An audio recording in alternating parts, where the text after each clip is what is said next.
Hi everyone. So, what I want to talk to you about today is when energy isn't ours. And this was a request and a question that was asked on my TikTok channel is how can I determine when energy is mine and when it isn't? And this was off the back of me sharing that 99% of the time energy is not yours. Okay, I'm going to say that again. 99% of the time energy is not yours. And how many times do we hear that repeating thoughts, ruminating, anxiety, all of these things are mental health issues and that they belong to us? How empowering would it be to tap into that knowing that 99% of what you are feeling is not yours? How empowering is that once you have that power to realize that it's not yours? So this is why it's really important, and I feel really passionate about speaking up about this because this has completely transformed my life. It's transformed my business. It's transformed the way I am in the world through this knowing. Now, how can we define this? So the first thing I want to say to you is to go with this assumption, okay? So if only around 1% of the time it's actually ours, what we're feeling, then we can pretty safely go about with the assumption that it's likely not ours, okay? So firstly, when we have that assumption, I'm going to go deeper into some other things that we can do. But firstly, when we have that assumption, we can cut cords, we can return to sender with consciousness, we can set the intention, and we can choose differently based on that knowing that it's not ours. So first of all, I would assume that it is not. Okay, if it is ours and it is in that 1%, then what I want to say now is this doesn't mean you are broken. It doesn't mean that you have some issue. It doesn't mean that you need fixing. It simply means that this is a gift. And if it is yours, then what is happening is it's showing you something. So Ziggy agrees. So if it is yours, and for example, it might be a shadow coming to the surface, and it is yours, it is in this 1%, and it is something that is within you, then it coming to the surface and you realizing it is yours means you can do something about it. It means you can do some shadow work. Because again, even if we do have the awareness that it is ours, it's not then the end of the road for us. It doesn't mean we have some kind of condition. It basically means there's a gift being brought up for us to look at. So firstly, I would ask, what is this energy? Okay, is it a fear-based energy? Is it a feeling of overwhelm? Where do you feel it in your body? What sorts of things are you feeling? Now, the difference between this is one of the differences for me through my experience of this is an overlying kind of feeling that's kind of like that kind of builds up over time versus an emotional reaction and trigger. Okay, so if we get a trigger and we get a really strong emotional reaction, then this is usually showing us something inside of ourselves, and this is something that is then ours. But if it's more of a gradual feeling, so that's the first thing, is to look at what type of energy is it. So is it a person or a situation or a thing that is triggering you? Even if it is, right, and we do some shadow work on this, again, that doesn't necessarily mean it's yours. It's your responsibility to look at it, but we weren't born with this thing, okay? So I just want to make that point really clear that none of this is your fault. A lot of us pick up conditioning and programming throughout our lives, and shadow work can help us with this immensely. Energy alignment techniques can help us with this immensely. So that's the first thing I want to say to you is ask yourself that question. Is this a trigger? Am I being really emotionally triggered by a person or a situation?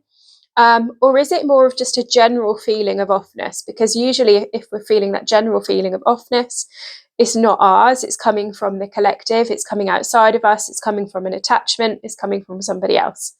Okay. The next thing I want to talk about here, which is super important, is positive psychology and having these habits in place in your life and in your business. So if you have got positive psychology habits in place and you are still feeling like you're picking up this energy, then it is likely not yours. And this was my experience. Positive psychology is, a huge part of the work that I do, big part of my background and my training. And I was going through a period in my life where I had all of these habits in place.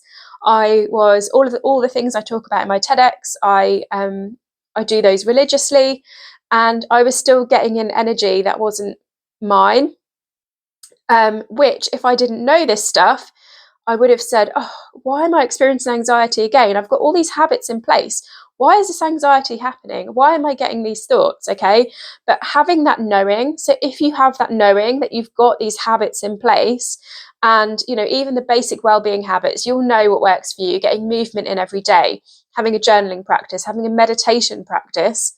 If we've got these habits in place and these thoughts and these ruminations are coming in, the likelihood is it's not ours. If we haven't got these habits in place and we need to go back to basics with making sure we've got a meditation habit, every morning getting up, meditating, journaling, getting your movement in, all the real basics, taking care of your health, getting enough sleep, right? If the basics aren't in place, there's more likely a chance that this might be yours. But also on that topic as well, if the basics aren't in place, we're much more likely to pick this energy up because we haven't got that resilience in place. And what doesn't kill you makes you stronger is actually bullshit statement, because what makes you stronger, is by building habits through the science of positive psychology, because we start to fuel the productive and logical parts of the brain, and we shut down the fight or flight mode. The more, especially as sensitives, the more we're pushing ourselves through things, trying to become more resilient, actually the worse we're getting, and we're pushing ourselves towards burnout. So if you don't have these habits in place, actually these can also stop you from picking up energy. But obviously, if you do have them in place, it's likely that that energy is not yours. Okay, and I've talked about sensitivity a little bit there. The next thing I want to talk about is just general overwhelm. So it could just be that you are highly sensitive and you are just experiencing overwhelm. So it's not like a really strong emotional trigger by a person or a situation, but it's just from having, as highly sensitives, we have more sensory receptors in the brain, and we're just becoming overwhelmed by our environment. There's just too much going on. So, there could be, we might walk into a friend's house, for example, and they're on the phone and the music's playing, the radio's on, the dog is barking, the TV's on, the child is screaming. And for an HSP brain, our sensory receptors are just becoming overloaded, and it's just like, and we can sort of, we can have that fight or flight reaction happen to us in that moment. A common one is also freeze. We can just zone out and feel like we've left our bodies, and that's just as a result of overwhelm. That might not necessarily mean that we're picking up energy from others, and it might not necessarily mean that it's ours. It might just mean that we're becoming overstimulated. Okay, so there's an important distinction there between those, which I didn't always know. So when I used to work in London, I had a 15-year corporate career in financial services, and being in London, I was having a lot of therapy at the time around my anxiety. And what I didn't know, which I wish I knew then, was that a lot of it was just overwhelm. An HSP working in London, it was just overwhelm. The hustle bustle, the noises, just the amount of people, and this can happen, energetically as well. Being in crowds of people, and especially having that awareness that 99% of the time it's not ours. What I was doing is I was constantly going back to therapy at that time, because I was trying to fix myself and be able to work in London like a normal person. And every time I tried to fix myself, I kept going back for therapy. And it was like, why can't I go to London like a normal person? And then it was just like, now I know I'm just highly sensitive. I was never meant to live a normal life. If you're watching this video, you were never meant to live a normal life. And we need to be aware that most things are not ours, okay? So it could be overwhelmed from picking up too much energy from others and that it's not ours. So what I want to say actually with all of these things, and then we're going to come on to body truth. What I want to say is we do need to take responsibility. So I'm not saying go into denial and saying, oh, it's okay, 99% of the time it's not mine, because once it's in your awareness, it is still your responsibility. So the source of that feeling might not have come from you, but it's come from somewhere and it has now entered your field. And so you need to take responsibility. So this is where I would work with a coach or a professional, or through your journaling, you can understand as these situations arise, how could I have taken better care of myself through that scenario? Going back to the habits, did I have all my habits in place? Is my health in a good place? Am I sleeping? And you can thank this for coming in and this gift, whether it's yours or whether it's not. If it is yours, then you can go off and do some shadow work on that and understand why that is there and how that conditioning was created. If it's deeper trauma, then of course I'd recommend going in and getting some help from a therapist. And then if it's not yours, this is where energy clearing and energy responsibility is so important. So if you haven't got a copy of my free energy clearing meditation, let me know. I can send you that and my free energy alignment course. And we can clear out energy. And this needs to be a daily practice. And there's all sorts of techniques that we can do with this, from using our meditation, having salt baths, time in nature, grounding mats. So what I want to say here is, in summary, if it's yours or if it's not, actually, we want to be taking responsibility either way. Okay, if it's not ours, clear it out. If it is ours, then it's showing us a gift for us to work on. And then the last thing I want to say, which is so simple, and so many of us just don't have this awareness, and this for me was mind-blowing when I started to do this, and that is body truth. You can simply ask your body, is this energy mine or not? Now, that might sound really simple, and you might be thinking, how do I do that? So the first thing that we can do is we can ask ourselves questions. So if I say, Gemma, do you like chocolate? For me, it's like a lifting, expansion feeling in my body. If I say, Gemma, do you like swede?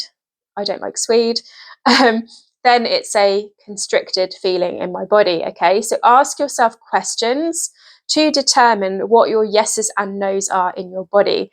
And if you are a sacral manifesting generator or generator, this is even more important, because those yeses and nos are what you need to be making all your decisions off.